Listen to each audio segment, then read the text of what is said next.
मित्रों, उड़ीसा के पुरी में स्थित जगन्नाथ मंदिर में देश विदेश से लाखों श्रद्धालु दर्शन करने के लिए आते हैं और यहाँ हर साल निकलने वाली रथ यात्रा की तो बात ही निराली है। ये विश्व भर में प्रसिद्ध है। लेकिन मित्रों, क्या आप इस मंदिर की स्थापना और पौराणिक इतिहास के बारे में कुछ भी जानते हैं?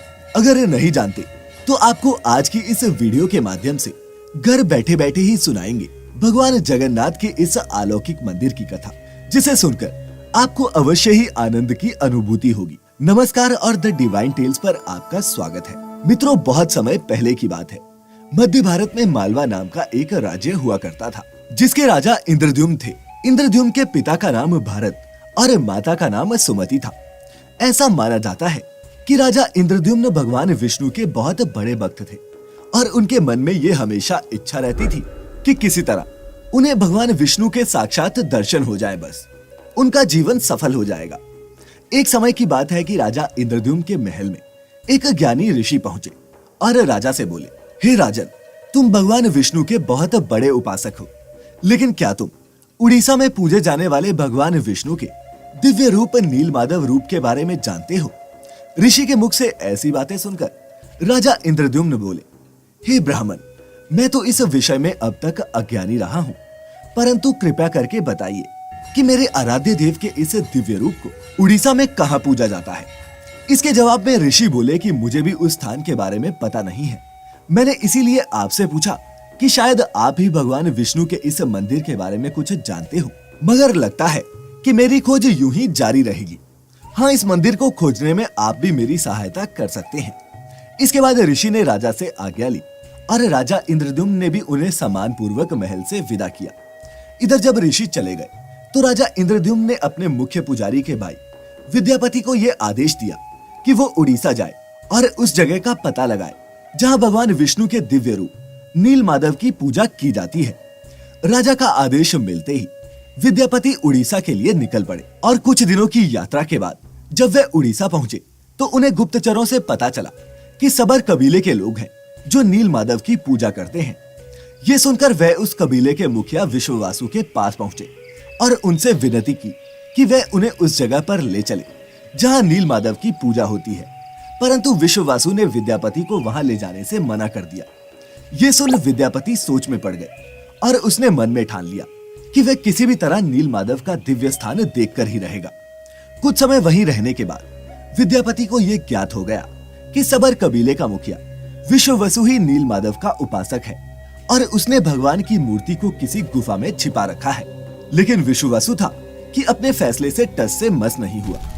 विश्ववसु की एक बेटी भी थी जिससे विद्यापति को प्रेम हो गया था और कुछ समय बाद उन्होंने मुखिया की बेटी से विवाह भी कर लिया। इसी तरह कुछ समय बीता। फिर एक दिन उसने अपनी पत्नी से कहा कि वह अपने पिता से बोले कि वह मुझे नीलमाधव के दर्शन करा दे। मुखिया की बेटी ने भी अपने पत्नी धर्म का पालन करते हुए अपने पिता से विनती की कि वह उसके पति विद्यापति को नीलमाधव भगवान के दर्शन करा दे। बेटी की विनती सुनकर विश्ववासु भी तैयार हो गया, परंतु उसने शर्त रखी कि विद्यापति की आंखों पर पट्टी बांधकर ही उसे वहां ले जाया जाएगा। विद्यापति शर्त मानते हुए वहां जाने को राजी हो गया। शर्त के अनुसार अगले दिन विद्यापति की आंखों पर पट्टी बांधकर मुखिया उसे नीलमाधव की मूर्ति के पास ले गया। लेकिन विद्यापति बहुत चालाक था। वो रास्ता याद रखने के लिए राह में छोटे छोटे कंकड़ फेंकता चला और दर्शन करने के बाद वापस लौट आया। अगले दिन कंकड़ों की मदद से विद्यापति नीलमाधव की गुफा तक पहुंच गया, जिसके बाद उसने भगवान नीलमाधव की मूर्ति चुरा ली और अपने राजा को लाकर दे दी। उधर जब विश्ववसु को इस बात का पता चला कि उसके आराध्य देव की मूर्ति चोरी हो गई है तो वह बहुत दुखी हो गया। अपने भक्त के दुख से भगवान भी दुखी हो गए। भगवान गुफा में लौट गए, लेकिन साथ ही उन्होंने राजा इंद्रद्युम्न को साक्षात दर्शन दिए और वादा किया कि वो एक दिन उनके पास जरूर लौटेंगे, बशर्ते कि वो उनके लिए एक विशाल मंदिर का निर्माण करवाए। राजा ने एक भव्य मंदिर भी बनवा दिया और फिर भगवान विष्णु से मंदिर में विराजमान होने के लिए कहा। भगवान ने उत्तर दिया कि तुम मेरी मूर्ति बनाने के लिए समंदर में तैर रहा पेड़ का बड़ा टुकड़ा उठाकर लाओ, जो पुरी के समंदर में तैर रहा है। राजा के सेवकों ने उस पेड़ के टुकड़े को तो ढूंढ लिया, लेकिन वो सब लोग मिलकर भी उस पेड़ को नहीं उठा पाए। तब राजा को समझ आ गया कि भगवान नीलमाधव के अनन्य भक्त सबर कबीले के मुखिया विश्ववसु की सहायता लेनी पड़ेगी। सब उस वक्त हैरान रह गए जब विश्ववसु अकेले ही उस भारी भरकम लकड़ी को उठाकर मंदिर तक ले आए। अब बारी थी लकड़ी से भगवान की मूर्ति बनाने की। इसके बाद राजा के शाही कारीगरों ने लाख कोशिश कर ली, लेकिन कोई भी लकड़ी में एक भी छेनी तक नहीं लगा सका। तब तीनों लोगों के कुशल कारीगर भगवान विश्वकर्मा एक बूढ़े व्यक्ति का रूप धरकर वहां आए। उन्होंने राजा को कहा कि वो नील माधव की मूर्ति बना सकते हैं, लेकिन उनकी एक शर्त है कि वे 21 दिन में मूर्ति बनाएंगे और अकेले में बनाएंगे।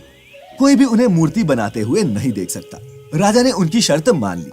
इसके बाद कई दिनों तक मंदिर के अंदर से लोगों को सिर्फ आरी छेनी हथौड़े की आवाजें आती रही। फिर 15 दिन बाद राजा इंद्रद्युम्न की रानी गुडिंचा खुद को नहीं रोक पाई और जब वह मंदिर के दरवाजे के पास पहुंची तो उसे कोई आवाज नहीं सुनाई दी। वह घबरा गई।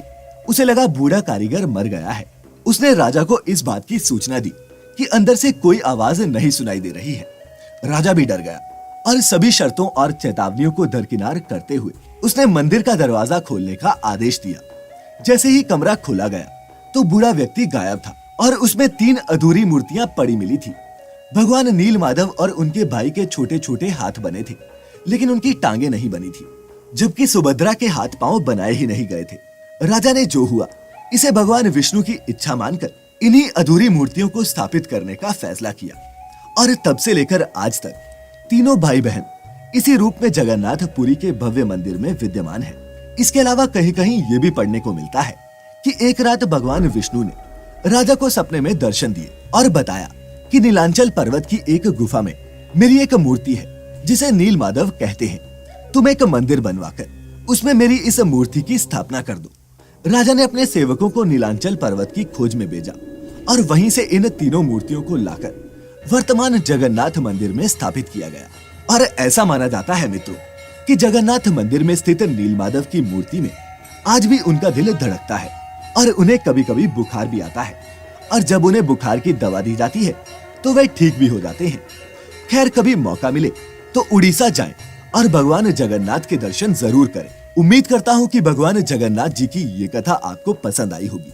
अगर आई हो तो इसे ज्यादा से ज्यादा लाइक और शेयर करें। साथ ही ऐसी ही और भी पौराणिक और धार्मिक कथाओं के लिए सब्सक्राइब करें हमारा YouTube channel The Divine Tales, या फिर लाइक करें हमारा Facebook पेज। फिलहाल आज की इस वीडियो में इतना ही। अब हमें इजाजत दें। आपका बहुत बहुत शुक्रिया।